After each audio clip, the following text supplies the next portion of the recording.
Monday at 10 a.m. We took a pause for a couple of months and now we're back. We do a little short teaching and then we show some videos that speak into our teaching and what's going on in the headlines, both news, politics, finance, anything going on that really is talked about in prophecy. So anyway, I'm going to read from Matthew 24 and verse 3. It says, "And now as he sat on the Mount of Olives, the disciples came to him privately saying, 'Tell us, when will these things be?'" That first question has to do with Jerusalem becoming desolate and the temple being taken down in verse 2. So Jesus was with his disciples in the Temple Mount, and he said to them, "Not one stone will be left upon another." Earlier, or late in chapter 23, he talks about Jerusalem and the rejection and the judgment that's coming upon Jerusalem.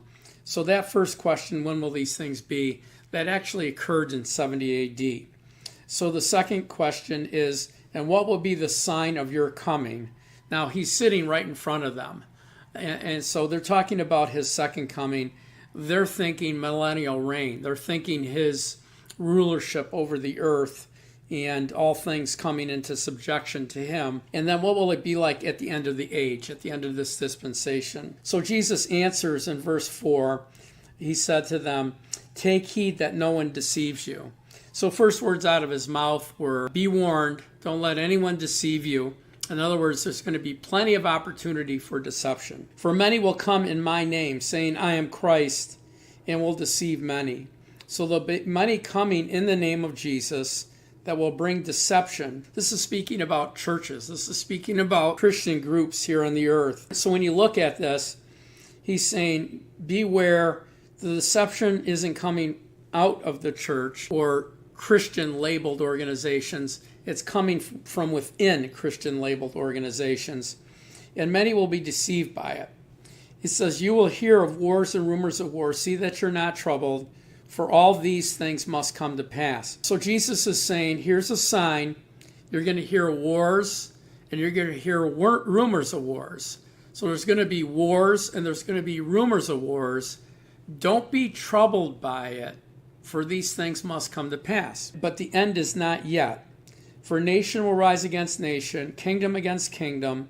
There'll be famine, pestilence, and earthquakes in various places. All these are the beginning of sorrows. So the word sorrows there is birth pangs, meaning when a woman goes into labor, she has contractions, she has pains. And those labor pains become more consistent. They become more frequent as they get closer and closer to the birth.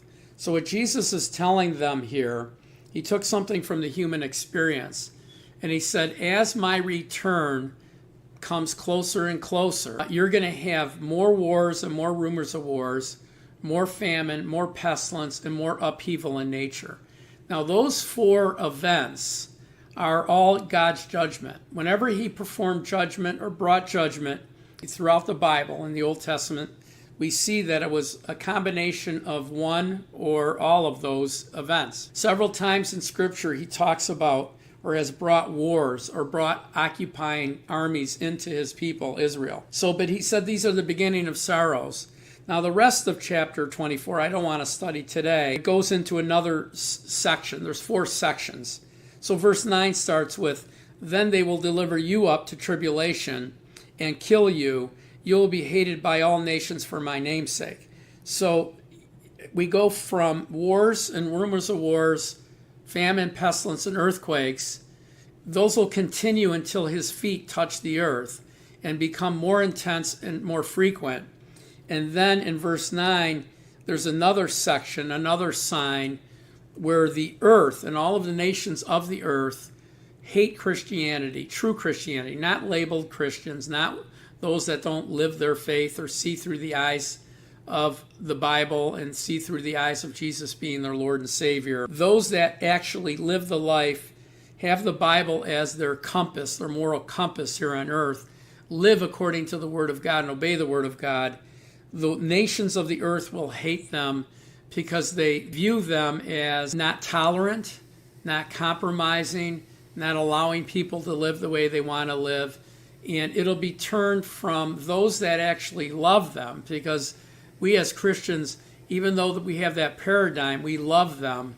it'll be turned into hatred because we're not tolerant. We don't want them to marry who they want to marry. That's that part of it. Today I want to focus on wars because I think the world has taken a shift. And let's go through a little bit of history. After the Nazis attempted what they attempted in the Second World War, coming out of the Second World War, the world came to a place where we had the United Nations, we started NATO, we started the International Monetary Fund, we started a process whereby the world would play by certain rules. And so we had a Cold War, and NATO was set up for that. And we essentially, Russia and the democracies, the Western European democracies in the U.S., split up Europe and divided it. And so we know that there was a West Germany, East Germany, and we had this Cold War, and basically Russia fell apart in the early 90s. And because they fell apart, it left us, the world dominating authority. And so we lived under this status quo, and even though we had the Cold War, there was mutual destruction with nuclear weapons, and so everything was pretty much in check, and we played this game. When Russia fell in the early 90s, and we took over essentially as the only world superpower, that began to change with, number one, we made an agreement, and you're going to see in the videos today, we made an agreement with Russia. When Gorbachev and Baker and Bush and then Clinton, we made an agreement that we would not expand NATO east. In other words, Russia wanted an assurance that the buffer nations that touch their borders would never go into NATO. They needed that assurance, and we gave it to them. And that's part of the reason why I think Putin invaded Ukraine. I'm not legitimizing it. I'm not saying he's right. I'm just saying that was the provoking measure that Ukraine was going to join NATO. And so when you look at what's happened between the early 90s and today, we have Russia who doesn't want NATO on its border. And you'll see some video clips about that today. And then we have China, who has emerged as a superpower. I mean, we still look at them as a developing nation. They are a superpower now. I mean, they have built a navy that rivals us. And so between Russia and China, and then take Iran and other nations, we have two organizations, one called the BRIC nations, which include Russia, China, Iran, and others that are basically enemies of our way of life. And then we have the Shanghai Cooperation Agreement, which includes a lot of those same nations. Now, these nations have come against the dollar. They have set up trading agreements where the U.S. dollar is not the reserve currency as it was. After World War II, the U.S. dollar became the world reserve currency so that all commodity prices were priced against the dollar. So a barrel of oil was priced against the U.S. dollar. So if you were any nation in the world, friend or foe, you would have to have U.S. dollars to transact for commodities. And so we became the world reserve currency, and that gave us a lot of economic privilege. We were able to print money on demand.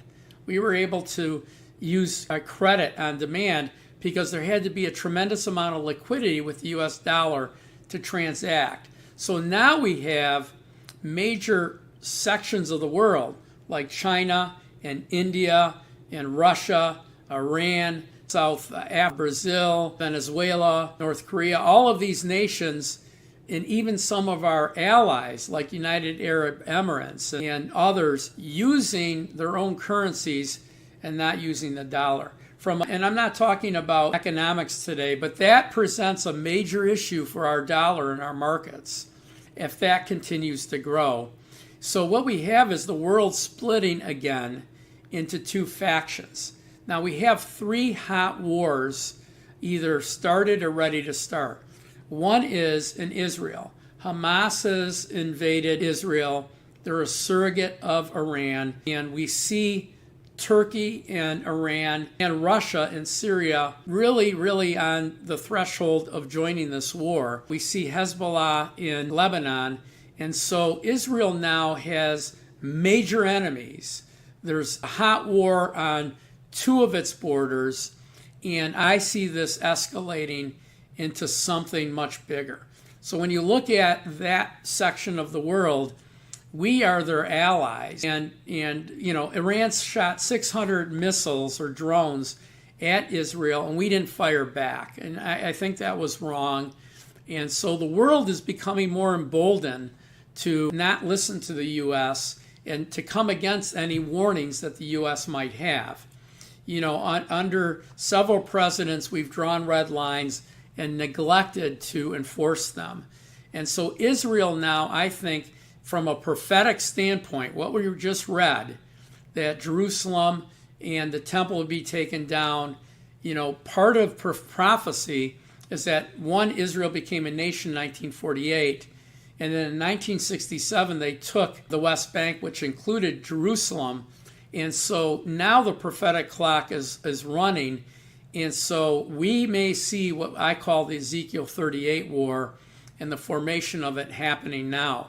But be assured that Russia is in Syria, China is backing Iran, and now Turkey has joined in, and so Israel is surrounded, and that's a big prophetic thing. That's number one.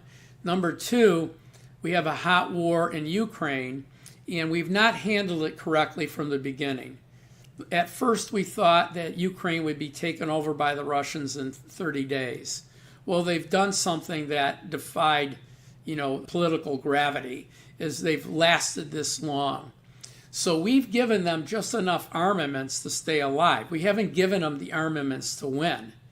And so this last week, I think a major trigger point happened where Joe Biden and his administration and France and other nations are allowing the weapons that they're giving to Ukraine to go into Russia. Until now, they can only use them to defend themselves. And now they're using them as not only defense but offense, and they're striking in Russia, just a certain province. But this is driving us closer to World War III. I mean, this is dangerous. When you look at Putin, he didn't want nations that touch his borders. Gorbachev and Putin was a part of that team, didn't want anything on their borders. They wanted countries on their borders that weren't a part of NATO. And because China leaked it, that Ukraine was going to get fast-tracked into NATO, that broke him, and that started this process. And so we have this push toward World War III. I mean, if he feels threatened enough, he may, take action that we don't want to see, some sort of nuclear action. But here's the thing: Russia, China, Iran, and Turkey, and Syria, just as Ezekiel 38 laid out, they're moving toward the next moves militarily. Our current administration is somewhat passive. We don't want to escalate it into a larger conflict. There's differences of public opinion, but here's the thing. China has surrounded Taiwan 2 weeks ago. They surrounded them completely. And it's a dry run because I believe that Taiwan and China are going to escalate. So whoever's the president, whatever you are, Democrat or Republican, next administration, I think, is going to walk into a world that may be at war. And that's one of the signs, and war will bring famine, and war will bring pestilence, and, COVID was pestilence. And so I think that prophetically, we're entering this phase where there's wars and rumors of wars. We may have 3 hot conflicts that we're a part of, and in 2 of them, we promised to defend Israel, we promised to defend Taiwan. The question is, will we? Will we really? What's our response time to China and Taiwan? It'll be over in a week. What's our response time? Why haven't we really responded to Israel? Why haven't we set them back on their heels? And so this, I believe, is part of what God spoke about as far as, I believe, judgment on the earth and judgment in nations. And so the world is conforming right now to prophecy. And that's what we're doing here today. So I have some videos, there's I think 3 or 4. Just watch through them and then we'll be back after that. Just before his army invaded Ukraine, Vladimir Putin outlined his motivations in a speech. His first and main argument, имея в виду расширение блока НАТО на восток, NATO's expansion. He blamed the extensions of the military alliance ever closer to Russia's borders and accused Western leaders of breaking alleged promises to never do so. В этом ряду и обещание нашей стороне не расширять ни на 1 дюйм НАТО на восток. But experts disagree on whether that's true. The U.S. broke these assurances and these commitments that had been made. I think that's false. It's really sort of a pretext. So was anything really promised? And why is that such a crucial point for Russia?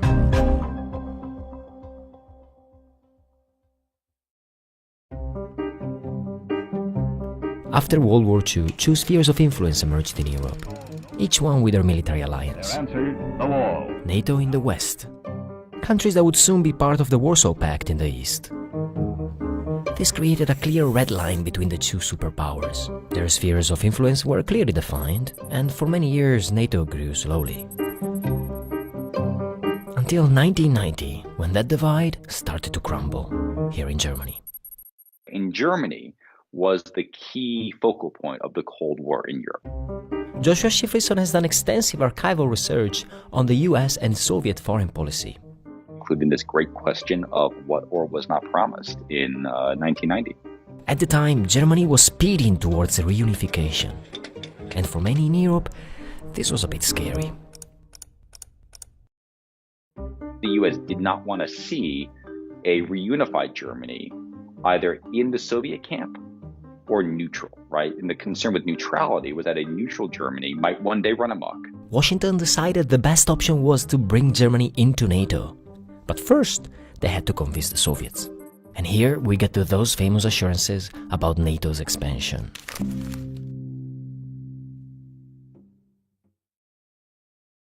And in February of 1990, in a series of meetings, US and West German leaders very openly said that if the Soviet leadership consented to German reunification and reunified Germany remaining in NATO, then NATO would not expand 1 inch to the east.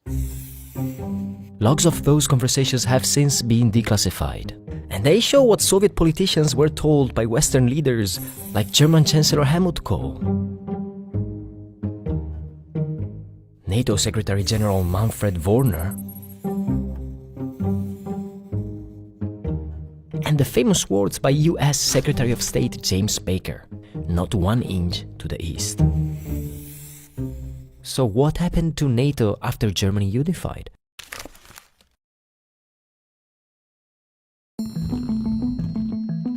In 1999, the Czech Republic, Hungary, and Poland joined NATO.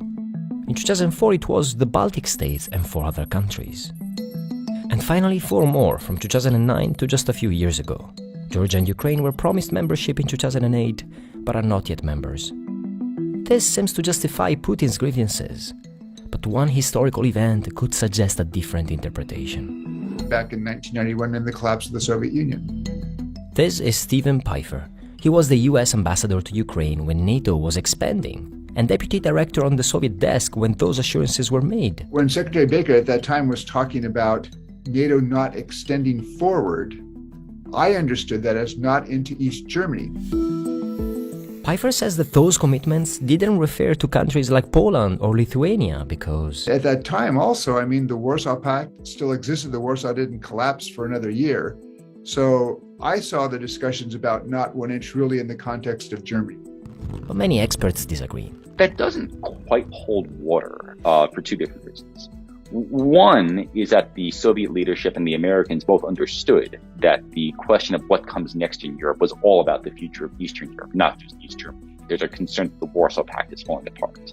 And also, if I say to you, I'm not going east, It's a pretty generic statement, right? It kind of beggars the imagination to think that they only meant, oh, east, only there, but no further from there. Pfeiffer, however, raises another point. When you look at the actual agreements, there were no final commitments by NATO not to enlarge. In other words, no treaties, only conversations. Nothing was written down, as we've established, but at the same time, political understandings and commitments of this sort, diplomatic commitments, carry a lot of water in world politics. This is how we ended the Cuban Missile Crisis, for example. And if it didn't matter, why would we have diplomats talk to each other? Regardless of how serious these assurances were, this debate arguably misses a more important point. States don't uphold treaties just because they're written down. If those leaders in those states decide to change course, then a treaty is not going to stand in the way. So all the emphasis on writing things down, it puts the cart before the horse. NATO's expansion can be better explained by focusing not on those conversations, but on the countries involved. On one side, the US, whose influence grew after the fall of the Soviet Union. NATO expansion was fundamentally a byproduct of the unipolar era, right? At this moment in time where the US had great power, very few constraints, and at least some policymakers who had an idea that American power and influence applied to the world would generate lots of goods for the United States as well as good things for the world. On another, the countries that joined NATO. It wasn't that NATO said, let's enlarge.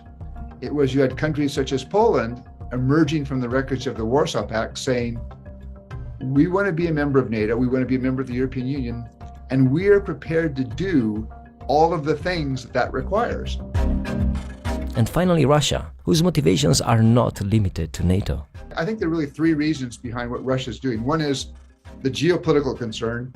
The Russians want a sphere of influence in the post-Soviet space, and Ukraine is a very important part of that. So they're trying to bring it back. But there are two other issues at play here. One, I think, is a domestic political concern, and that is for the Kremlin, a Western-oriented, democratic, economically successful. That kind of Ukraine is a nightmare for the Kremlin because it leads to Russians asking, why can't we have the same political voice and the same democratic rights that they have in Ukraine?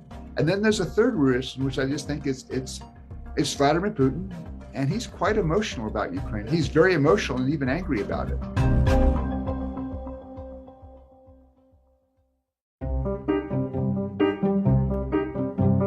Whether NATO should have kept its assurances is up for debate. We underestimated just how much antipathy there was in Moscow to NATO's existence. Years of the U.S. downplaying the assurance that were previously given and making Russia feel like it could not trust the West have really narrowed the opportunity to resolve this crisis. But it's really sort of a pretext. Mr. Putin has put together this list of grievances against the West, but he didn't talk about them 20 years ago. But those discussions were important not only for what they promised, but also for what they showed. A willingness to compromise and to not cross each other's red lines. Israel's war on Hamas has spilled beyond Gaza's borders, inflaming regional tensions and causing onlookers to wonder, is this about to spark a third world war? These are war games on an overwhelming scale.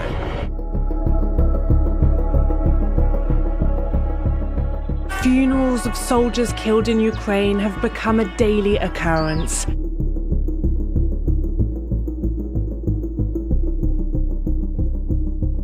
This is truly a crisis waiting to happen. Israel's fighting Hezbollah, Iran and Iraq are mad, and the US has its fingies in the pie. China wants Taiwan, and Putin wants to reunite the USSR. This is about NATO. The first international organizations were formed in the wake of World War II to maintain global stability and avoid future wars. The International Monetary Fund, the World Bank, the United Nations, and NATO, the North Atlantic Treaty Organization, have not managed to secure lasting global peace and prosperity per se, but they have successfully established a world order with the US and its European allies at the tippity top. We'll talk more about the UN a little later because that is basically the most intense high school cafeteria of all time, but at least most countries get seats there.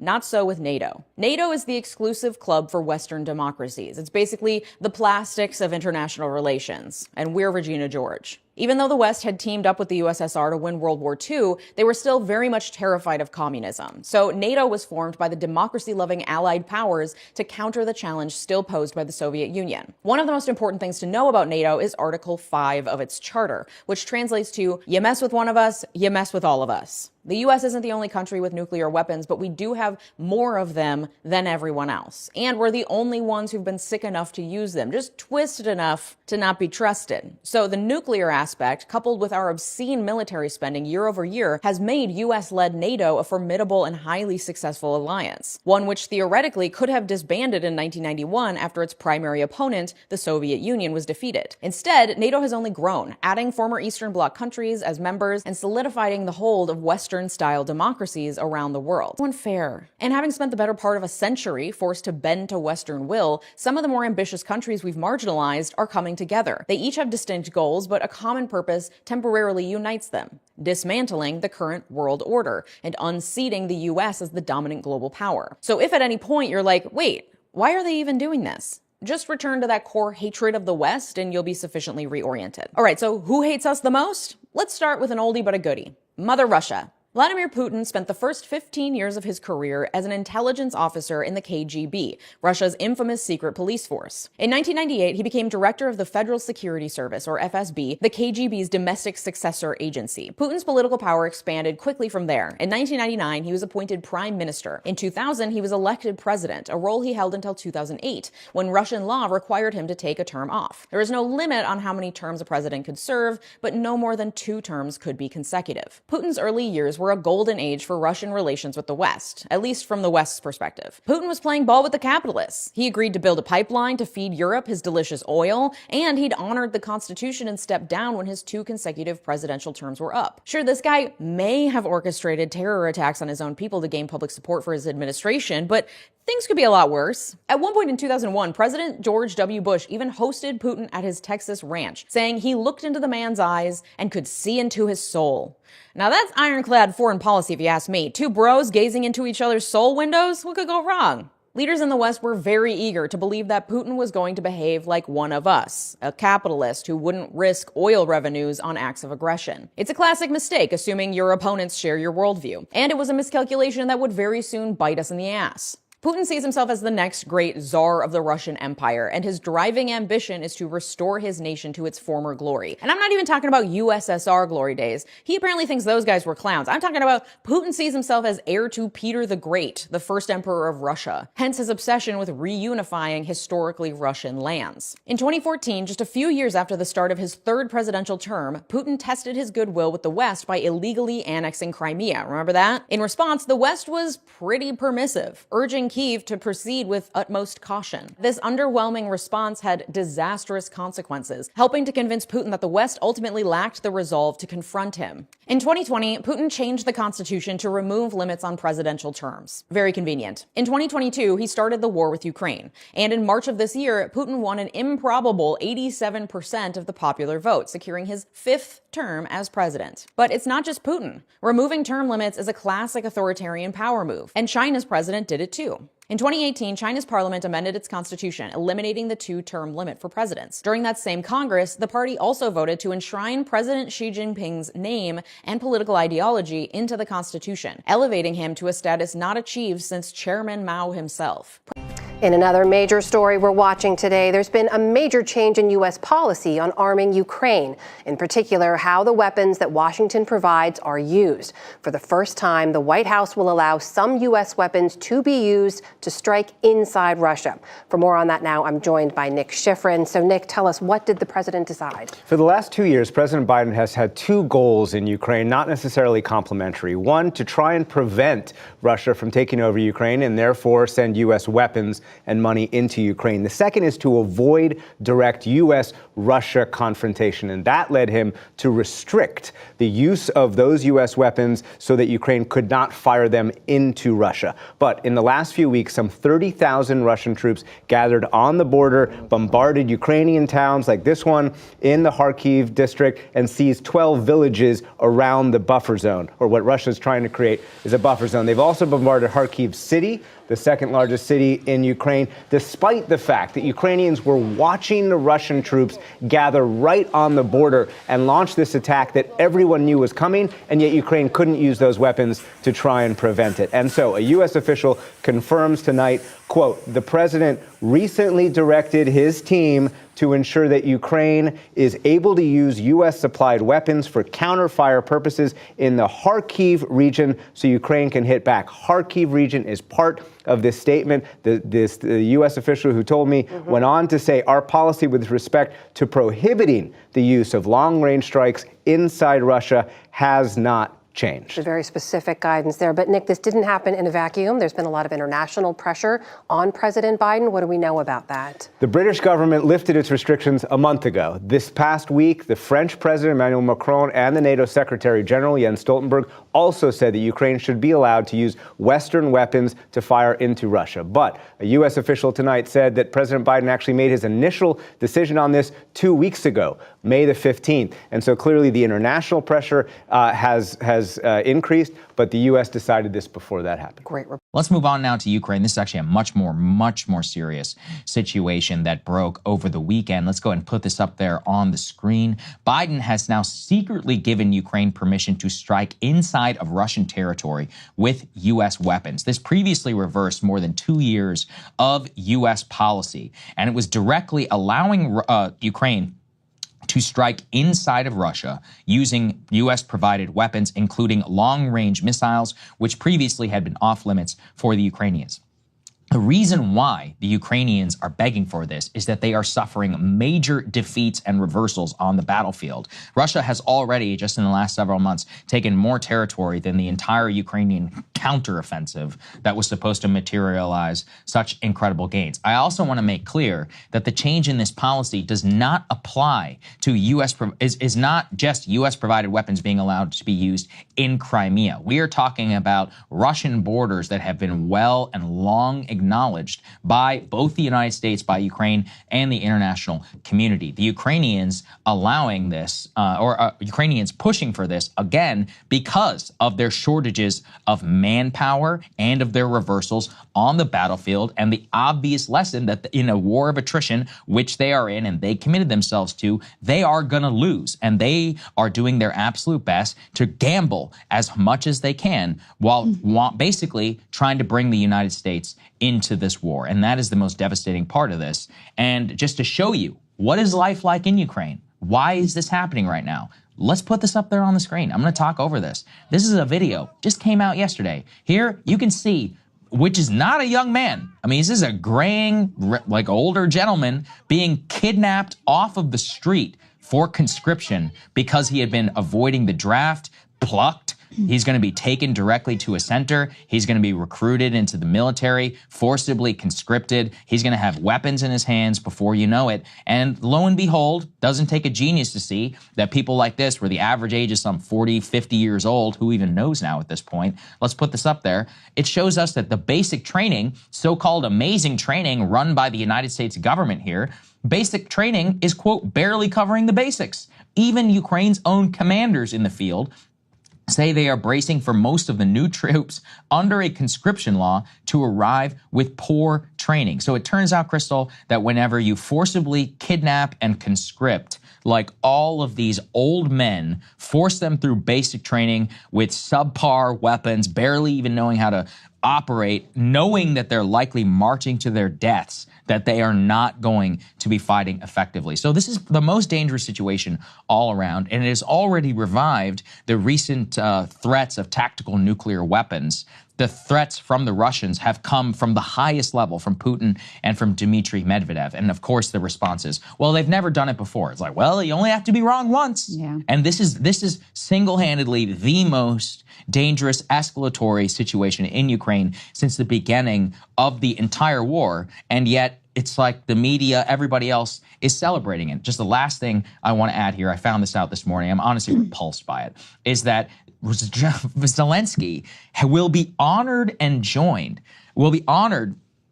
at D-Day celebrations in France, where Russia was explicitly not invited, even though Soviet troops had a major role, some would say the highest role, in actually defeating the Hitler regime. And Zelensky just recently honored a literal Nazi at the an SS Nazi at the Canadian Parliament. We are excluding Russia here from the D-Day celebration, which they'd always been a part of, even during the whole Soviet Union. The entire idea was, hey, yeah, we're not getting along now, but we came together and we beat Hitler. Let's at least celebrate a little bit of that and honor the men who died on that day. We're turning it into this repulsive game where we're looking at Ukraine as important as an occupied France in the 1940s. So all of the everything is set right now. From the NATO powers who want to put their troops inside of Ukraine, the Russians want to use tactical nuclear weapons, the Biden administration basically sleepwalking us now to this situation. And there's no outrage, in the American public because they don't really understand still the stakes. It's all all the risks have been hidden from them and the truth about this conflict. Well, welcome back. As you can see, our country changes its leadership every 4 years. And so the people that made those promises, they're gone. And so I don't give Putin he's evil. He kills his enemies. He's formed a dictatorship. But let's not provoke this, by shooting missiles into his territory. So we have to draw our troops into Ukraine and push them out. And we get into something that spreads conflict throughout the world. We're going to see a world war, and I think we will see it before the end of this decade. So anyway, that's Headline and Prophecy. This is every Monday at 10 o'clock. We stream it live.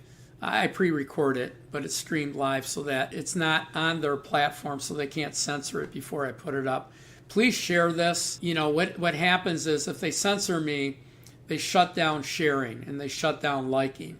Share this as soon as you listen to it so that it expands. We expand into other Facebook accounts so they can, send it out. And then pray about supporting us. We're a ministry, I believe, that's called for this time. We have several curriculums, which include workbooks and DVDs and downloadable videos and books. We don't merchandise anything. Everything's free for us. If you go to our website, watchersoftruth.com, you'll see we have 8 curriculums with workbooks. You can order 20 workbooks, and all you do is pay for shipping. We'll send it to you for free. And so please pray about joining us. We're praying for 400. You can give as little as 10, but we're praying for 400 new $25 a month or more donors to join us on our mission to bring knowledge. Now, we have our uncensored blog, which is emailed to our database every Friday morning. It's called What I Really Think. It's this on steroids. I name names and I go into things that social media would not tolerate. And so we email that to those in our database. So if you become a free member, you go to our website and you don't have to give. Just give us your name and email address. We don't sell that, give it to another. All we do is we'll send you 3 emails a week, 2 sets of notes in our blog, and you'll receive that in your email every Friday morning. It's also on our handheld device and our website. So pray about becoming a partner. Pray about joining us. Certainly go to our website and become a member so that you'll get newsletters and other things from us. So God bless you and thanks for watching.